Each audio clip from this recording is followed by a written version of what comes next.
Good morning, colleagues. My name is Alexander Ossa. I am electronic engineer from Universidad Antioquia in Colombia. I'm going to present you the research named Comparison of Free Distribution Software for EEG Focal Epileptic Source Localization.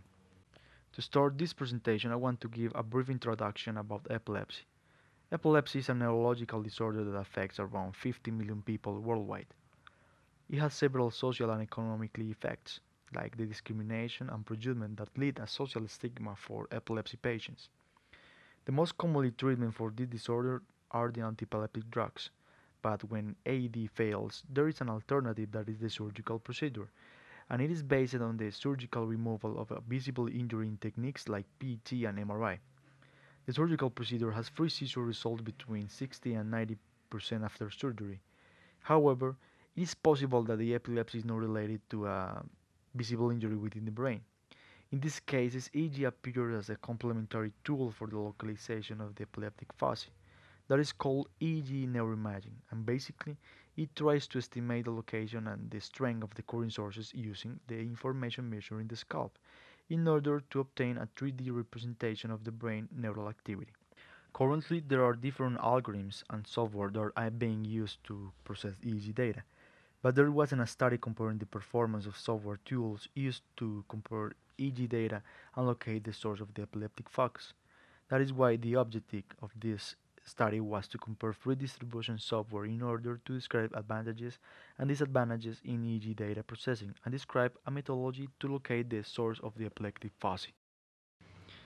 The software used in this study are tools that are being used to process EEG data in academic and medical research. Four software were analyzed. They are EEG Lab. There is a MATLAB toolbox that have capabilities to process different kind of electrophysiological data and provides independent component analysis for artifactual removal and neural reconstruction. SPM is also a MATLAB toolbox that includes multiple sparse priors algorithm for EEG brain imaging.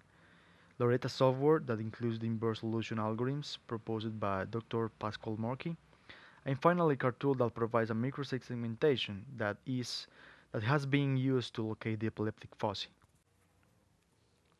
In this study, real epileptic data was used. It was acquired using a 64 surface electrode array. Then the acquired signals from electrodes were amplified using a 64 channel neuroscan amplifier and digitized by 64 channel analog to digital converter from National Instruments. The spikes were visually identified by a neurologist over channel AFZ, and then 500 milliseconds around the peak of the spike were marked as trials. In this figure, we can observe five extracted trials concatenated. The marks labeled with 2 represents the peak of the spike, and the marks labeled with 1 represents the start of each trial.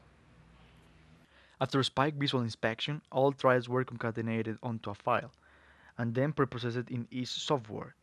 In each lab case, a bandpass filter, baseline removal, and epoching were applied.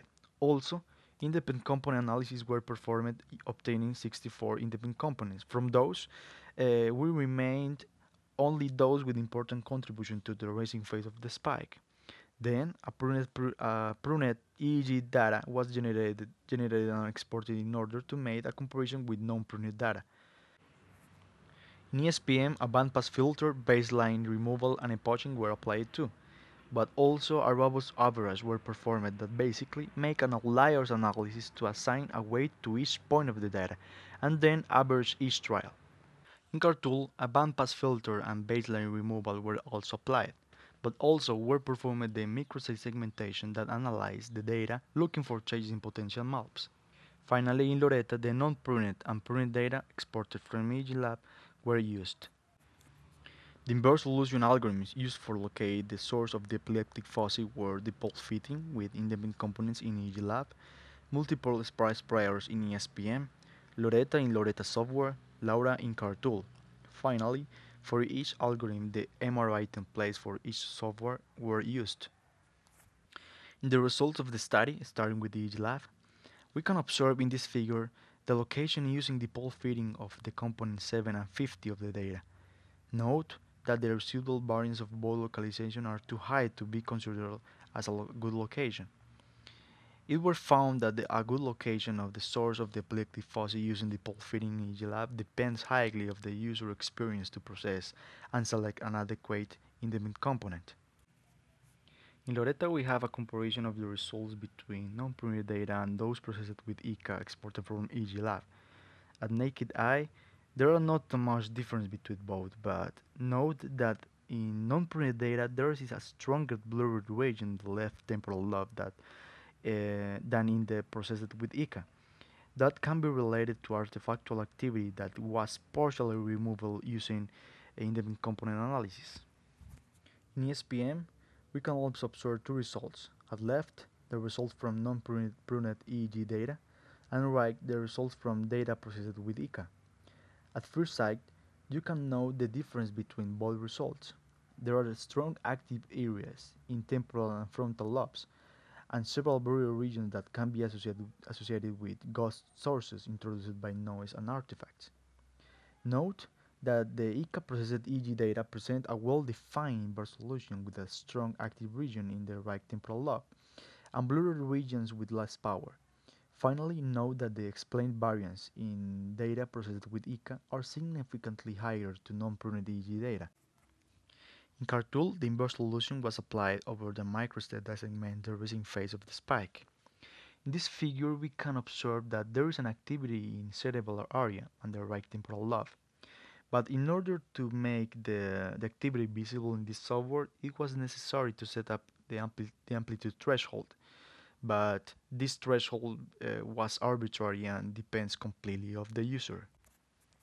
As discussed in conclusions, EEGLab have a good feature that is independent component analysis that is very useful for artifacts and not even related EEG activity removal. Also, it was found, as we mentioned before, that in EEGLab good results depend highly of the user experience, especially when you have to select the correct independent component to find the source of the epileptic fuzzy. A good feature of SPM is that it implements different algorithms for inverse solution that can be used to compare results. But as ESPM is not designed to treat with spontaneous potential problems like epileptic discharge, it is necessary to limit the time window to have a good results in the location of the epileptic fuzzy. Loretta software is the tool with the most intuitive interface for inverse solution, and as it runs as OS service, is faster than MATLAB-based programs. Also, a good feature of Loretta software is that the inverse solution is performed dynamically over the time, allowing the user to find the solution over a specific time, as simple as moving a mark over the window. Despite it isn't as intuitive as other software, Cartool allows spike correlation to aggregate trials that are similar. This is an important feature to have more reliable results. Also, it implements microstate segmentation, and as it runs as OS service, is faster than MATLAB-based programs. As a conclusion, Cartool can be used as a standalone software for source localization, and its results can be validated with a mixture of EEG lab data processing with ICA, followed by a source localization stage performed with SPM and Loretta. Here are some references using this study, and finally I want to express an acknowledgement to Dr. Jose David Lopez and Dr. Camilo Borrego, co-authors of this research. You can find the methodologies and data using this study available online, and in this slide you can find the email of the corresponding author. Thank you very much.